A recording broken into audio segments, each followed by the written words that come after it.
whatever it takes to get you to try harder, read more, set your goals, and go for it. Here's the next attitude disease. Overcaution. Some people never will have much. They're too cautious. Now, you can also be too reckless, but you can also be too cautious. This is called the timid approach to life. And my caution was always the risk. Risk used to drive me right up the wall. I used to say, what if this happens? It's called the language of the poor. What if this happens? And on top of that, if this was to happen, look at the fix I'd be in. I better not try. I could always ace myself out. Then I'll tell you what changed my whole life when I finally discovered it's all risky. The minute you were born, it got risky. If you think trying is risky, wait till they hand you the bill for not trying. If you think investing is risky, wait till you get the tab for not investing. See, it's all risky. Getting married is risky. Having children is risky. Going into business is risky. Investing your money is risky. It's all risky. I'll tell you how risky life is. You're not going to get out alive. That's risky. The Englishman says, well, if that's the way it's going to work out, let's give it a go. Right, that's what it's for. Give it a go. Somebody says, yeah, but I'm looking for safety and security. Fine, then huddle in a corner. We'll cover you with a sheet, bring you 3 meals a day. And we'll protect you, feed you, look after you, care for you. We won't let anything happen to you, and you'll probably live to be 100. The guy said, well, yeah, I'd live to be 100. But what a way to live. Right. What a way to live, safe and secure. Don't ask for security. Ask for adventure. Better to live 30 years full of adventure than 100 years safe in the corner. And see, it's not important how long you live. What's important is how you live. Here's the next attitude disease. We're almost through with this motley list. In fact, we're almost through. Hang on. The next one is pessimism. Pessimism, the deadly disease of always looking on the bad side, the problem side, the difficult side, checking all the reasons why it can't be done. The poor pessimist leads an ugly life. He doesn't try to figure out what's right. He tries to figure out what's wrong. He doesn't look for virtue. He looks for faults. And when he finds them, he's delighted. How ugly. This is the poor guy who looks through the window, doesn't see the sunset. He sees the specks on the window.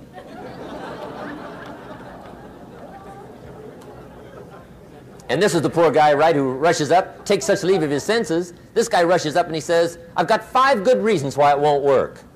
He's so dumb he doesn't know all he needs 1. He's got 5.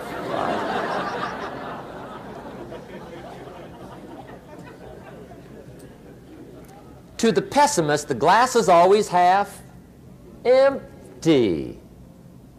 To the optimist, the glass is half full. Why would the same measure affect people 2 different ways? Answer, it all depends on how you look at it. Our lives are mostly affected by the way we think things are, not the way they are. The way we think they are affects us most. There's a subject we don't have time to get into tonight called better thinking habits. One of the major things Shove taught me when I met him, he said, poor thinking habits keeps most people poor. Not poor working habits. Most people work hard, but they don't think hard. And Shove taught me that the mind is like a factory, a mental factory. And whatever you think about all day long pours ingredients into this mental factory. And that's what builds the economic, social, financial fabric of your life. He quoted me a Bible phrase that says, as you think, so you become. How awesome. When he talked about poor thinking habits, he had me. I used to start the day reading the morning newspaper. I mean, you can believe that or not. I'd get a cup of coffee and read the paper. I'd load up on wars and riots and murders and stabbings and killings and bank robberies and muggings and car wrecks and tragedies. I'd even read the back pages. I seem to like that stuff for some weird reason. I'd load up on all that, and then I'd start the day. You can imagine the kind of days I used to have. You walk around on your financial knees.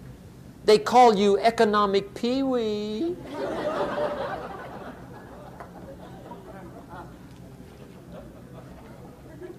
The guy says, I want to be a great leader. Wonderful. The first thing we do is follow him to his house. When we get there, we walk in and check his library, number one. Somebody says, well, why check his library? The reason is because what a man reads pours massive ingredients into his mental factory, and the fabric of his life is built from those ingredients. You would not believe what some people have got in their house to read. You would not believe. One of the best dressed up words I know for a lot of it is trash.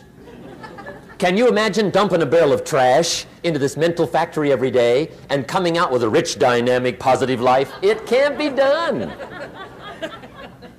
You might as well try making a cake with cement.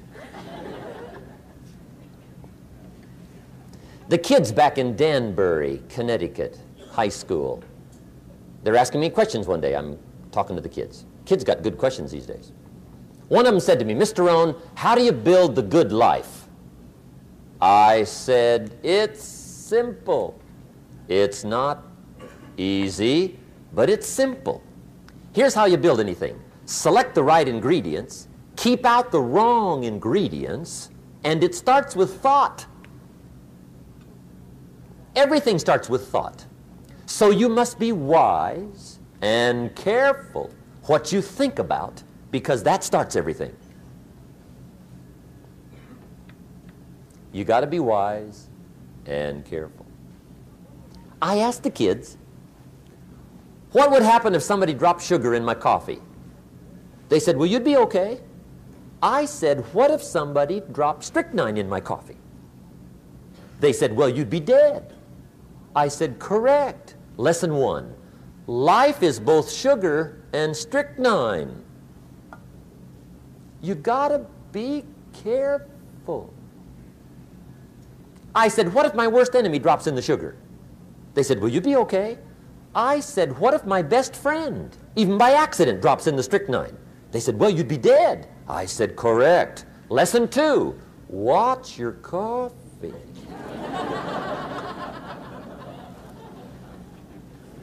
You got to be careful. See, it doesn't matter who hands you the bad stuff. It doesn't matter where you get the bad stuff. It'll still do its damage on your bank account, wherever you get it. Mr. Schoaf gave me one of the greatest phrases when I first met him when he said, Jim, every day stand guard at the door of your mind. How important. Stand guard at the door of your mind. And you decide what goes into your mental factory. Don't let anybody just dump anything they want to in your mental factory, because you've got to live with the results. Okay, here's the last disease, and we're through with this list. In fact, we're almost through. Hang on. The last subject is very brief. The last disease, but this one is deadly. Engage in this one, indulge in it even slightly, and you might as well forget the future, because it's going to forget you. Complaining, crying, whining, griping, a Bible word called murmuring. See, that'll ace your future. Spend 5 minutes complaining, and you have wasted 5. And you may have begun what's known as economic cancer of the bone. Surely they will soon haul you off into a financial desert and there let you choke on the dust of your own regret. I hope I said that well, so you won't forget. It's a deadly disease. If you don't think it's bad, ask the children of Israel of Old Testament fame. Typical of us all, their story just happened to get in the book. Story says, children of Israel were slaves. God performed a series of dazzling miracles and got them out. And now they're heading for the promised land. Remember the story? Heading for the promised land. Tragedy of the story, they never got there. Reason, from day one, they started to complain. They griped about the water. They griped about the weather. They whined and cried and griped about the food. They griped about the leadership. They whined and cried because it was too far, too cold, too hot, too difficult, too miserable. I mean, they whined and cried for years. Finally, God said, I've had it, trip canceled. Or something like that. The story says they died in the desert, never got to the promised land. Which I think means two things. Indulge in this long enough, you get your future canceled. And I guess it also means even God himself can only take so much.